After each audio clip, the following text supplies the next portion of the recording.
বেশ অনেক দিনের পুরনো কিন্তু একটা স্পেশাল দিনের ব্লগ আজকে তোমাদের সাথে শেয়ার করতে চলে এলাম। সেই দিনকে দিনটা নিয়ে খুবই এক্সাইটেড ছিলাম। আমি সকালবেলা থেকেই সমস্ত কিছু রেকর্ডিং করতে শুরু করে দিয়েছিলাম। হ্যালো এভরিওয়ান, আমি বৈশাখী, সবাইকে স্বাগত জানাই আমার আরেকটা নতুন ব্লগে। ঘুম থেকে উঠেই অগোছালো বিছানাপত্র প্রথমে গুছিয়ে তারপরে ঘরটাকে ভালো করে পরিষ্কার করে নিয়েছিলাম, কারণ আজকে ছিল ছট পুজোর দিন আর সকাল থেকেই অনেক কাজ ছিল। তো তাড়াতাড়ি করে এই কাজগুলো আগে আমি সেরে নিয়েছিলাম। তারপরে একেবারে স্নান সেরে ফ্রেশ হয়ে বসেছিলাম চা খেতে।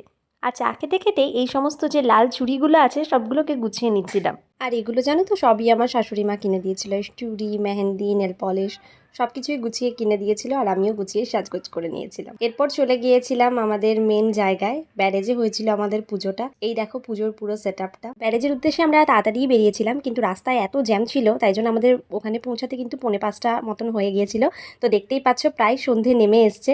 এই সময়টা এত তাড়াতাড়ি সূর্য অস্ত চলে যায় যে টাইমটা খুবই কম পাওয়া যায় হাতে। তাও আমাদের পুজো সমস্ত কিছু হয়ে গিয়েছিল। এদিকে দেখো চারিদিকের আমি সবকিছু ভিউটা তোমাদেরকে দেখাচ্ছি। দেখো সবাইকে কেমন লাগছে, প্রত্যেকে খুব সুন্দর করে সেদিনকে সেজেছিল, সবাইকে খুব সুন্দর লাগছিল। এই সময়টা ছিল ভোরের বেলা, যখন আমরা সবাই রেডি হয়ে বসে গেছিলাম গাড়িতে পুজো করতে যাওয়ার জন্য। বিকালবেলার পরে একেবারে ভোরবেলার ক্লিপটা তোমাদের সাথে শেয়ার করছি। দেখো সবাই এখানে রেডি হয়ে আমরা বসে গেছি বাসে যাব বলে। এরপরে দেখো এখানে আমরা যাচ্ছি। এখানে বাস থেকে নেমে আমাদেরকে হেঁটে যেতে হয়েছিল, তো সেই হেঁটে হেঁটে আমি সমস্ত ক্লিপটা নিচ্ছিলাম। একেবারে 4:30টার সময় আমরা ওখানে পৌঁছে গিয়েছিলাম আর পৌঁছেই দেখলাম দেখো এখানে চা জলের কত সুন্দর ব্যবস্থা করেছে। তো আমিও 1 কাপ চা নিয়ে নিয়েছিলাম। তারপরে হাঁটতে শুরু করলাম আর দেখো চলে এলাম এই জায়গাটায়, যেটা আমাদের ঘাটটা ধরে রাখা হয়েছিল, যেখানে পুজো হবে আমাদের। আর সমস্ত কিছু দেখো কত সুন্দর করে গুছিয়ে সাজিয়ে নেওয়া হয়েছে। প্রদীপ জ্বালানো হয়েছে, ধূপ জ্বালানো হয়েছে আর কত সুন্দর লাগছে দেখো দেখতে।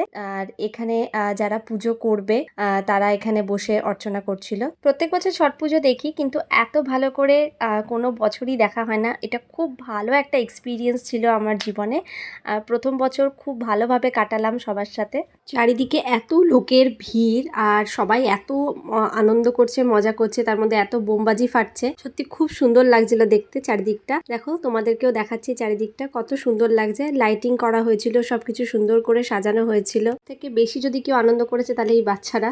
এত মজা করছিল, ওরা জলে স্নান করছিল, খুব মজা করেছে সেদিনকে। আর দেখো এটা আমাদের সেই গাড়িটা যেটা করে আমরা এসেছিলাম। তো আবার সবকিছু গুছিয়ে নিয়েছিলাম, যা যা জিনিসপত্র আমাদের ছিল সবকিছু গুছিয়ে। ওখান থেকে বেরোতে যদিও অনেকটাই দেরি হয়ে গেছিল। আর সেদিনকে আমি দেখো চুড়িদার পরেছিলাম, সেদিনকে কিন্তু আর শাড়ি পরিনি। তারপর বাড়ি গিয়ে এতটাই টায়ার্ড হয়ে গেছিলাম তাই সকাল দিকের আর কোনো ক্লিপ নিতে পারিনি। দুপুরে আমাদের খাওয়া দাওয়ার আয়োজন হয়েছিল, তো খাওয়া দাওয়ার আয়োজনে তখন আর অনেক ব্যস্ত ছিলাম, ওই জন্য আর বাকি ক্লিপগুলো কিচ্ছু নেওয়া হয়নি। সমস্ত খাবার দাবার যা যা হয়েছিল সেদিনকে আমাদের মেনুতে ছিল ভাত, মুগের ডাল, শাক ভাজা, আলু পোস্ত আর ছিল মাছের ঝোল, চাটনি, পাঁপড় আর মিষ্টি। ব্যাস। দুপুরে খাওয়া দাওয়ার পরে যে কাজটা ভালোভাবে করেছি সেটা হচ্ছে টেনে ঘুম দেওয়া, কারণ সবাই খুব টায়ার্ড ছিলাম, শরীর আর চলছিল না, তাই জন্য ভালো করে ঘুম দিয়ে ব্যাস এইভাবেই দিনটা শেষ হয়েছিল। তোমাদের ব্লগটা কেমন লাগলো অবশ্যই আমাকে জানিও। টাটা।